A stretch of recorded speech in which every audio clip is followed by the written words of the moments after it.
ሙስጠፋ ለሲፈን ደውሎ አንቺ ነሽ እንደዚህ ያደረግሽው ቤቱን በላያቸው ላይ ያነደድሽው? ቆይ አንቺ ምን አይነት ጭካኔ ቢኖርሽ ነው? ከመቼ ወዲህ ነው እንደዚህ የሆንሽው? ማታ እኔ ንገሪኝ፣ ምንድን ነው እየተፈጠረ ያለው ነገር ብዬ ብጠይቅሽ አድርጌው ስጨርስ ነው እኔ ማውራት ደስ የሚለኝ ብለሽ አልሽው። ይህንን ለማድረግ እንዳላስቆምሽ ነው። ቆይ አንቺ ምን አይነት ጭካኔ ቢኖርሽ እና ምን ቢያደርጉሽ ነው ይህንን ያክል እንደዚህ በእነሱ ላይ ጨክነሽ? በተኙበት ስንት የታመመ ሰው እንዳለ፣ ስንት ደግሞ እነ ወይዘሮ ዛህራ ሩጠው ማምለጥ የማይችሉ ሰዎች እያሉ እንዴት ይህንን ነገር በእነሱ ላይ ታደርጊያለሽ? በማለት ሙስጠፋ ይቆጣታል ለሲፈንን። ሲፈን አንተ አይመለከትም፣ አርፈህ ተቀመጥ፣ አለበለዛ አንተንም ቢሆን እንደነሱ ነው የምጨምርህ በማለት ታስፈራራዋለች። እያስፈራራሽኝ ነው እንዴ ብሎ ስጠይቃት አይ እያስጠነቀቅኩህ ነው ትለዋለች ማለት ነው። እንግዲህ እሱ እንደማያገባው እና እንደማይመለከተው ብትነግረውም በጣም አዝኗል። ምክንያቱም በእነሱ ላይ ይህንን ያክል ነገር ታደርጋለች ብሎ አልጠበቀም። ሲፋን እንግዲህ ያደረገችው ነገር ቢኖር እነሱ በተኙበት ሰዓት ያንን ቤቱን ማንደዷ ነው። ምክንያቱም እነሱ ሩጠው ማምለጥ የማይችሉ ሰዎች አሉ፣ የታመሙ ሰዎች አሉ።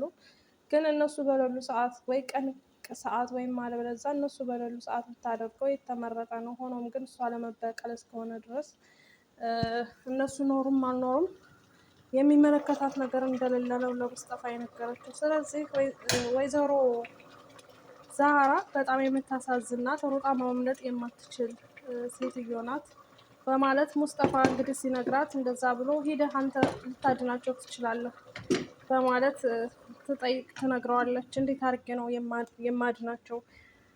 ጨርሰሽ ቤቱን አንድደሽዋል በማለት ሲጠይቃት እሱም እንግዲህ ሳይሆን በፊት ነበረ መጠንቀቅ፣ እነሱ እኔን ያደረጉኝ ነገር አንጻር ሲታይ እኔ ምንም ነገር አላደረኩም፣ ትንሿ ናት ይቺ በማለት ታስፈራራዋለች ማለት ነው። እንግዲህ ሲፈን በቀሏን አሁን ላይ የተወጣች ይመስላታል። ግን አምነን አንድ ቀን አጣርቶ ወይም ያገኛት እንደሆነ እንደማይለቃት የታወቀ ነው። ወይዘሮ ሞዚና ከዛ ካለችበት ቦታ እንግዲህ በሩንም እሳትን በልቶት ሊሆን ይችላል፣ ወይም እንግዲህ ከፍተውላትም ሊሆን ይችላል።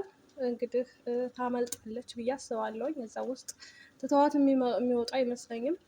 ቤሬንም በሯ ዝግ ስላላደለ ሩጣ የምታመልጥ ይመስለኛል። ወይዘሮ ዛህራ ግን አሳዝናኛለች። ወይዘሮ ዛህራ እንግዲህ ምን ደረጃ ትሆን? አሰላሙ አለይኩም ወራህመቱላሂ ወበረካቱ። ወደ የተከበራችሁ የቻናሌ ቤተሰቦች ሰላም ሰላም ብያለሁ። ውድ ክርስቲያን ወገኖቼ ሰላማችሁ ይብዛልኝ በያላችሁበት። ለዚህ ቤት አዲስ የሆናችሁ ላይክ እያደረጋችሁ፣ ሸር እያደረጋችሁ፣ ሰብስክራይብ እያደረጋችሁ አበረታቱኝ። ውድ አድማጭ ተመልካቾቼ እንግዲህ ዛሬ ፏፈሽ ብዬ መጥቼላችኋለሁ። ከባህር ዳርቻ ካለው ቤቴ ቁጭ ብዬ ውሃና ቡናዬን እየጠጣሁኝ እያጣጣምኩኝ እንግዲህ አበባዎቹን መዓዛ እያሸተትኩ የውሃውን ዳርቻዎች ደግሞ እንደዚሁም ንፋሳማ ቦታዎችን እያሸተትኩኝ እንግዲህ ፏፈሽ ብዬ በሚያምረው ሳሎኔ በሚያምረው ውሃ የባህር ዳርቻ መዝናኛዬ ላይ መጥቼላችኋለሁ። እንግዲህ እንዴት አያችሁት? ላይክ እያደረጋችሁ ያው እንግዲህ አለ አይደለ ባለ ሀብት ስንሆን እንግዲህ ያው የምንሆነው ነገር ምናምን እንትን ይለናል። ገባችሁ? ትንሽ አስቸግራል ማለት ነው። ለዛ ነው የሆነ ምቾቱ ምናምን ስለነሳኝ ለዛ ነው እንደዚህ የምሆንባቸው። ያርግልሽ ብላችሁ ከታይ ጻፉ። ሰምታችኋል። እና ውድ ቤተሰቦቼ እንግዲህ የሞርዚና የድራማን ይዤላችሁ መጥቻለሁ። ያው ሞርዚና ምለው በጣም ስለምወዳት ነው። ምክንያቱም እሷ በሰዎች ላይ ክፉ ነገርን ብታደርግም እነሱ ካደረጓት አንጻር ግን በጣም ትንሹን ነው ያደረገችው። ምክንያቱም እሷ እህቷን ገለውባታል አንደኛ፣ ሁለተኛ ደግሞ እሷን እንደዚህ ማሳበዳቸው እንደገና ደግሞ በቤቷ ውስጥ እየተደረገው ያለው የክፋት ጥግ እሷ ስለነበረች የምታውቀው አምነን ስላላወቀ የሁሉንም ክፋት አሁን ላይ እሷ በጣም ታሳዝናለች ማለት ነው። ግን እሷ ዲና ሁሉንም ብትበቀላቸው ማን እንዳደረገው ምናምን ማወቋ ስለማይቀር ለአምነን ትነግረዋለች። አምነንም ደግሞ እንግዲህ እንደዚህ ያደረጉትን በህይወቱ ካገኛቸው እንደማይለቃቸው የታወቀ ነው ማለት ነው።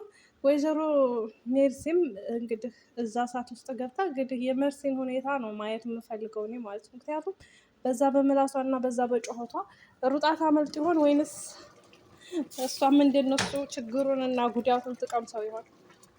እና ውድ ቤተሰቦች እንግዲህ የሞርዚና ሁኔታ ያው እሷ መዳን አለባት በነገራችን ላይ ማለት ነው። ዲና እነዚህን ተንከሴሶች መበቀል አለባት እንዴ! ጉድ እኮ ነው። እንደው እናንተ ጥሩ ሰዎችን እያሳመማችሁ የሚበቀልልን እነታ እንዴ እናንተ አክተሮች ማለት ነው። እባካችሁ ጥሩ ሰዎችን ማለት ነው እንደውም ኃይለኛ ማድረግ ነው ያለባችሁ። ወደ ቤተሰቦቼ እንግዲህ አምነን ቤሪንን ያወጣት ይሆን? ቤሪንም ሩጣ ትወጣ ይሆን ወይስ ጀሪንን ይሆን የሚያወጣው?